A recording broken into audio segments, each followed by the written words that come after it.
Hi, my name is Angela Andiola of Madera Community Action Partnership. I was born here in Madera, California.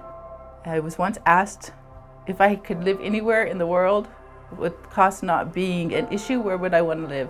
And my answer will always be Madera, California, because I did my damage here in Madera, California. People on the streets know me here, and they know the recovery process it took to get me where I'm at today.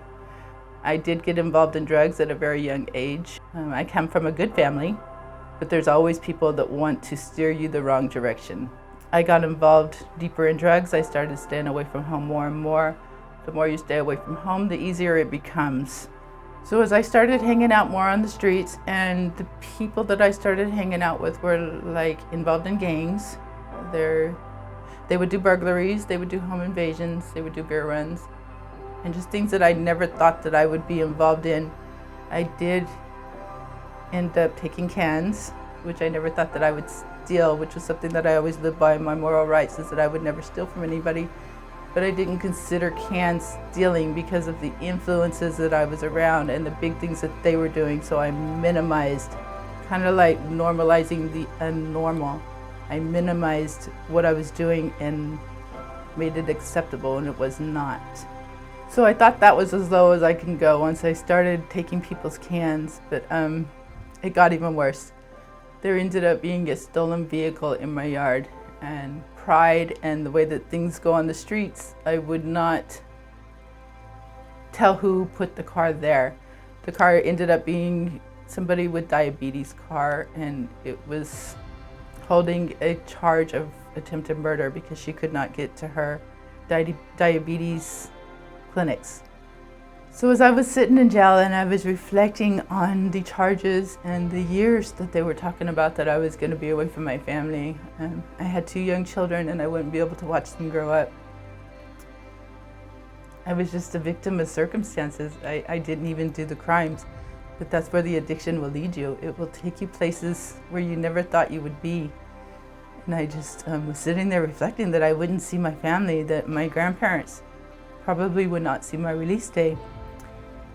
And it just broke me. It broke me. It made me surrender everything. And that's when I got on my knees and I prayed to God to help me. The very next day they came and they got me for court, and I wasn't even on the calendar for court. I was not scheduled for court. They took me to court, and I guess the judge and the DA had discussed my case, and they decided that I had been through enough, and they dropped all charges. It like took my breath away. I didn't know how to feel at the time. I was given a second chance. I was given a chance at life, and I didn't want to abuse that. I wanted to be the mother that I was meant to be, the granddaughter I was meant to be, and I wanted to help others to see that it was possible.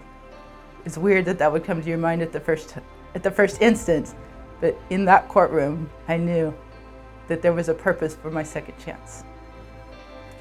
So upon my release, I wanted to reconnect with my family. That was first and most important to me.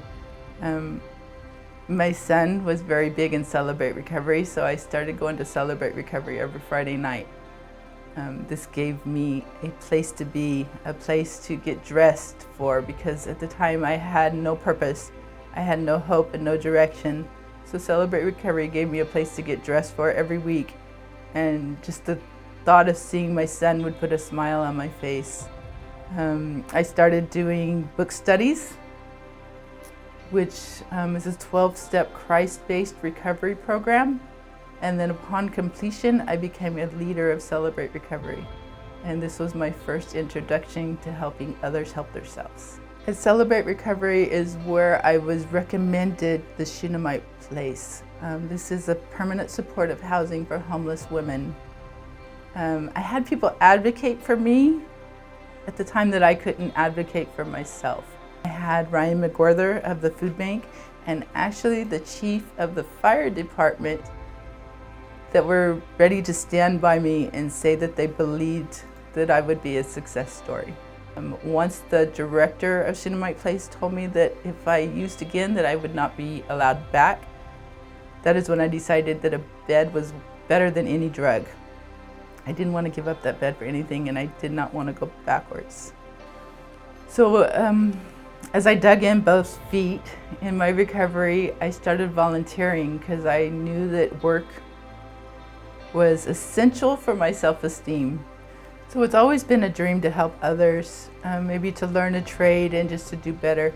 Once I got into Shinamite Place, the first day when the director was giving me the keys, Elizabeth Weisner, I had told her that one day I wanted to run a program like that. I started getting introductions to more and more agencies, and I sat on many boards where I learned many policies and procedures. I also joined the CAPMC board. Upon sitting on that board is where I learned of the position of homeless outreach worker. So the duties of Community Action Partnership as a homeless outreach worker is I get to go out and meet others with similar stories as mine.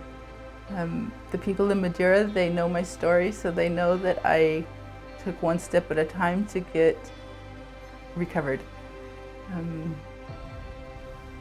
So as an employee of Community Action Partnership, homeless outreach worker, I get to go out on a daily basis and help others to receive hope in their lives.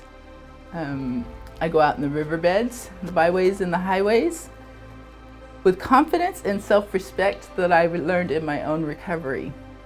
So it definitely gives me passion and focus when I can see the reflex of my work. Just last week, I helped get a 58-year-old man home to his mom. And just the call back and the pictures of the smiles on their faces and that they're gonna move into their family home to spend out their ending years, mom, son, and sister. There's also stories where women come out of the sex industry and they're helping other women. You know, that is just a joy in my heart to see them striving to be staff as well.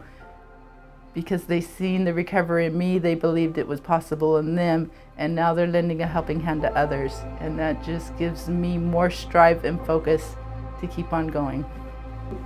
So as a reflection from sitting in jail facing 20 years to being a CAPMC employee, wow, that's quite a reflection.